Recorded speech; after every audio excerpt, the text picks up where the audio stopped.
উগ্র হিন্দুত্ববাদীদের আগ্রাসনে জ্বলছে ভারতের নাগপুর। মুঘল সম্রাট আওরঙ্গজেবের প্রতীকী সমাধি পুড়িয়ে দেওয়ার ঘটনায় ছড়িয়ে পড়ে সহিংসতা। নাশকতার জেরে পুড়েছে শত শত ঘরবাড়ি, দোকানপাট। আর হামলায় আহত দেশটির নিরাপত্তা রক্ষী সদস্য সহ বেসামরিক লোকজন। ঘটনাটি এমন এক সময় ঘটল যখন বাংলাদেশে ধর্মীয় সহিংসতা এবং সংখ্যালঘু ইস্যুতে দিল্লিতে বসে নিজের মন গড়া বয়ান একটি ভারতীয় গণমাধ্যমকে দেন মার্কিন জাতীয় গোয়েন্দা প্রধান তুলসী Gabbard. Religious minorities, Hindus, Buddhists, Christians, Catholics and others has been a major area of concern.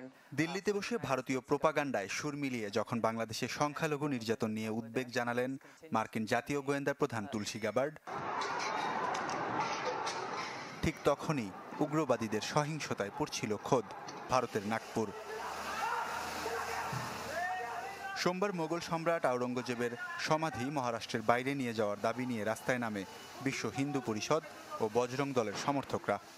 উৎসবের খুশি হবে নগদে বেশি, কারণ ঘন্টায় ঘন্টায় আছে গিফট জেতার সুযোগ। আগুনে পোড়ানো হয় আওরঙ্গজেবের ছবি ও প্রতীকী সমাধি। এরপরই পবিত্র কোরআন পুড়িয়ে দেওয়ার খবর রটলে মহাল এলাকায় পাল্টা বিক্ষোভে নামে শত শত মুসলিম। দুপক্ষের সংঘর্ষে রণক্ষেত্রে পরিণত হয় গোটা এলাকা। মুহূর্তেই হিন্দুত্ববাদীরা জ্বালিয়ে দেয় বহু দোকানপাট আর যানবাহন। আহত হন দেশটির নিরাপত্তা বাহিনীর সদস্য সহ বেসামরিক লোকজন। পরিস্থিতি নিয়ন্ত্রণে বেশ কিছু এলাকায় জারি করা হয় কারফিউ। कंट्रोल में है और ऐसा कुछ नहीं है अभी कि जिससे कोई घबराए, परंतु जिन लोगों ने कायदा सुव्यवस्था हाथ में लेने की कोशिश की उनके ऊपर हमारी कार्रवाई हुई है और हो रही है। সবচেয়ে বেশি সহিংসতার খবর পাওয়া গেছে রাষ্ট্রীয় স্বয়ংসেবক সংঘ RSS এর সদর দপ্তরের আশপাশের এলাকায়। অবশ্য ধ্বংসযজ্ঞের সাথে জড়িত থাকার অভিযোগ অস্বীকার করেছে বিশ্ব হিন্দু পরিষদ। তবে আওরঙ্গজেবের সমাধির পরিবর্তে সেখানে স্থানীয় মারাঠা শাসকদের স্মৃতিসৌধ তৈরির দাবি তাদের।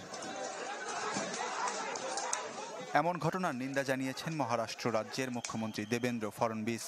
গুজবে কান না দিতে নাগরিকদের আহ্বান জানান তিনি। ওয়ালিউল্লাহ ফারুক, চ্যানেল 24।